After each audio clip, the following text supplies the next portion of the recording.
Ada orang yang jenius tapi hasil kerjanya biasa aja. Ada orang yang biasa aja tapi hasil kerjanya luar biasa. Loh, kok bisa? Peter Drucker, orang yang oleh banyak kalangan dianggap bapak manajemen modern, menulis satu kalimat yang seharusnya bikin kita semua tersinggung sedikit.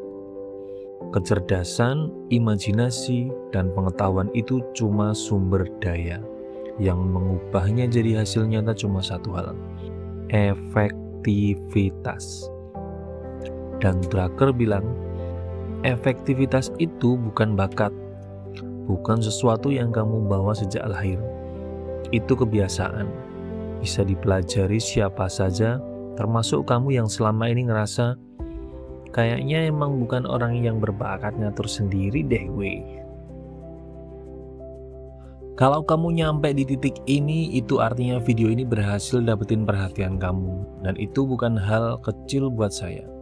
Saya mohon kalau ini video pertama kamu di channel ini, subscribe dulu. Saya janji akan terus belajar dan ningkatin kualitas setiap video ke depan. Riset yang lebih mendalam, naskah yang lebih tajam, produksi yang lebih rapi. Terima kasih sudah kasih kesempatan buat saya. Sekarang mari kita bongkar kenapa orang pintar sekalipun bisa gagal jadi efektif.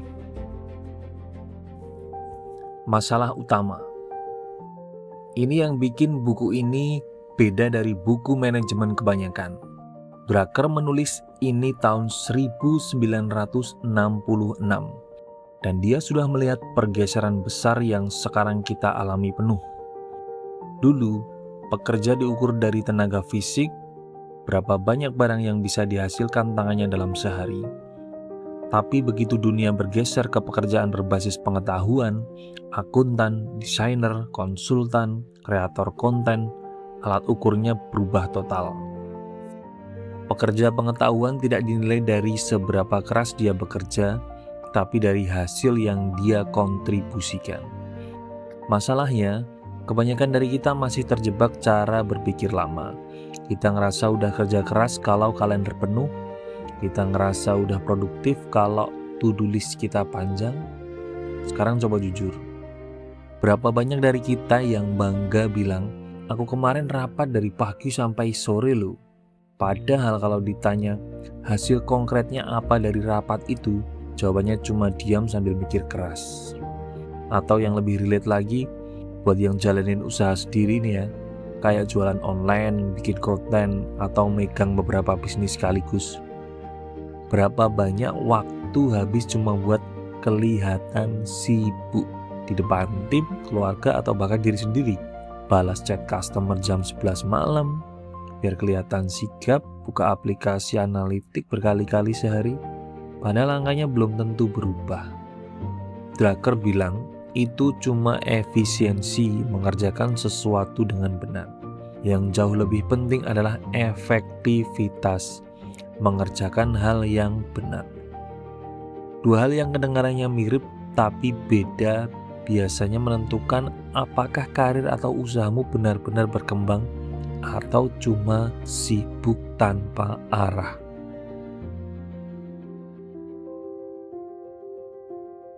Drucker sendiri yang menciptakan istilah knowledge worker, pekerja pengetahuan. Di era 1950-an, jauh sebelum istilah itu jadi kata sehari-hari, dia menghabiskan sisa hidupnya meneliti pergeseran ini.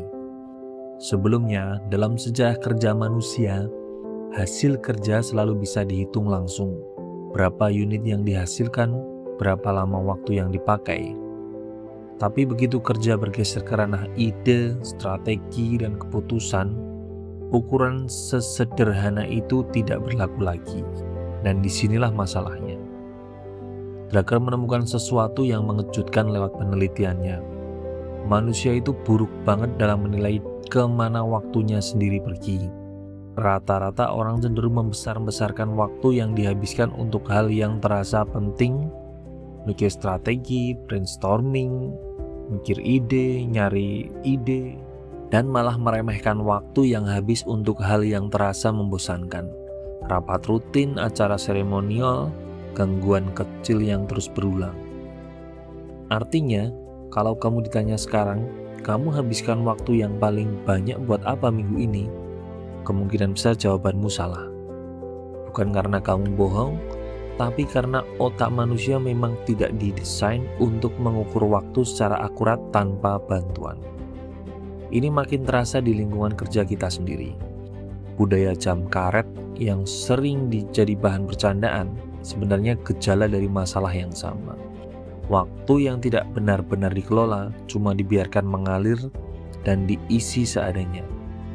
Rapat yang harusnya 30 menit molor jadi 2 jam karena tidak ada yang berani bilang, sebenarnya ini bisa selesai lewat pesan singkat saja sih.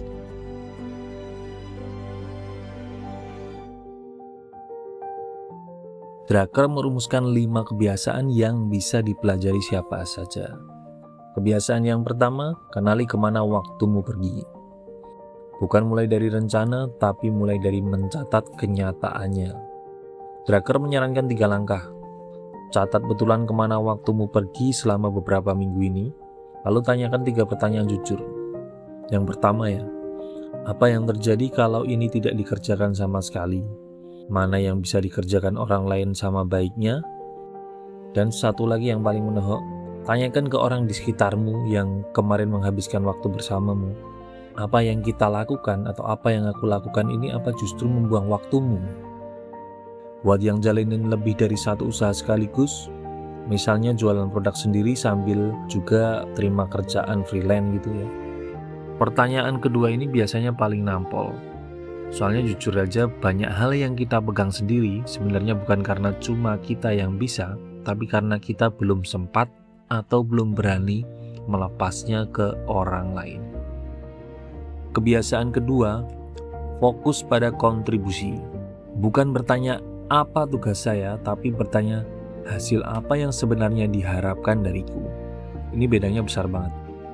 Orang yang fokus pada tugas cenderung sibuk dengan proses. Orang yang fokus pada kontribusi selalu punya arah yang jelas keluar ke hasil yang benar-benar berdampak buat organisasi atau orang lain. Kebiasaan ketiga, bangun di atas kekuatan, bukan kelemahan. Drucker bilang, efektivitas tidak bisa dibangun di atas kelemahan.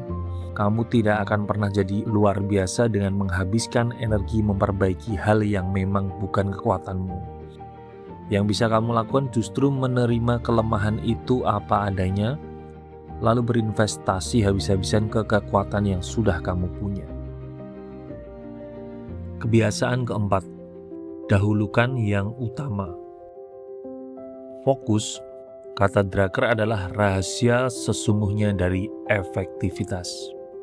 Kerjakan satu hal dalam satu waktu, dan sebelum mulai sesuatu yang baru, berani menghentikan sesuatu yang lama. Bukan menambah terus, tapi juga berani mengurangi. Ini yang paling berat buat orang Indonesia yang punya semangat serba bisa. Yang ngerasa kalau ada peluang usaha baru, sayang kalau dilewatkan. Punya toko online, terima jasa desain, jualan makanan ringan, semua dijalankan bareng dalam waktu yang sama. Drucker bilang bukan salah, tapi dia mengingatkan semakin banyak yang kamu pegang bersamaan, semakin tipis juga energi yang benar-benar sampai ke masing-masing usaha itu. Kadang langkah paling berani bukan menambah usaha baru, tapi memilih dengan sadar usaha mana yang layak dikorbankan waktu terbanyak sekarang, dan mana yang untuk sementara cukup berjalan pelan dulu. Kebiasaan kelima, buat keputusan yang tepat. Ini bagian paling panjang dari buku aslinya. Drucker punya proses 5 langkah untuk keputusan penting. Kenali apakah ini situasi yang berulang atau benar-benar unik. Tentukan syarat yang bisa dipenuhi keputusan itu. Fokus dulu ke jawaban yang benar, baru kemudian berkompromi kalau perlu. Pastikan keputusan itu benar-benar dieksekusi, bukan cuma niat baik. Dan yang terakhir, selalu punya cara untuk mengecek apakah keputusan itu benar-benar berhasil.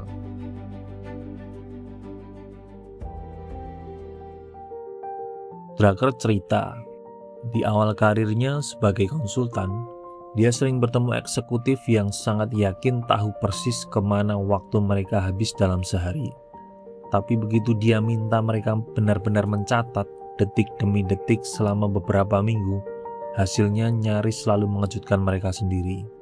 Eksekutif yang yakin dia habiskan sebagian besar waktunya untuk strategi besar, ternyata separuh harinya habis untuk rapat yang bisa digantikan memo singkat.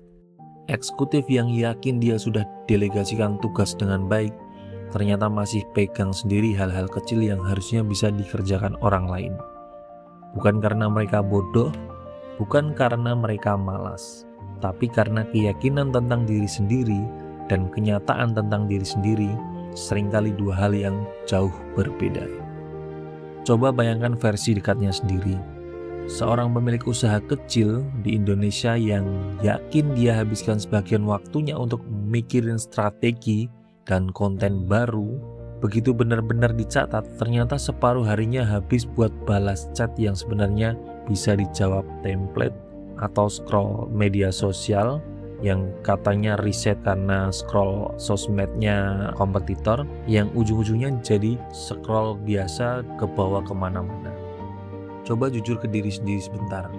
Kalau kamu diminta menebak sekarang juga, tanpa buka kalender atau riwayat chat, kamu yakin bisa jawab dengan tepat, kemarin waktu kamu paling banyak habis buat apa?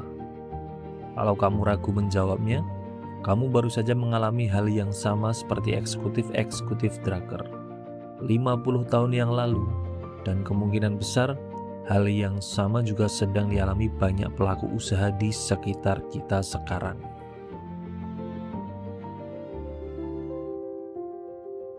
Jadi itulah inti dari buku ini, bukan soal jadi lebih pintar atau bekerja lebih keras, tapi soal membangun 5 kebiasaan sederhana yang kalau dilatih terus-menerus mengubah kecerdasan dan kerja kerasmu jadi hasil yang benar-benar berarti.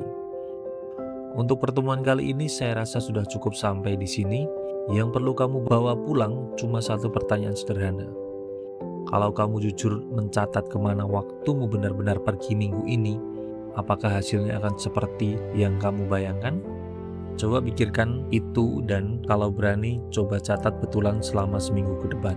Dan kalau sekarang kamu lagi mentok sama masalah bisnis atau produktivitas tertentu, entah itu susah fokus, kewalahan, pegang banyak tugas sekaligus, atau bingung nentuin prioritas, coba ceritain di kolom komentar. Bukan cuma saya yang bakal baca, penonton lain di sini juga sering kasih masukan atau sama lain. Siapa tahu orang yang pernah ngalamin persis masalah yang sama kayak kamu justru ada di komentar video ini juga. Sampai juga di pembahasan buku berikutnya.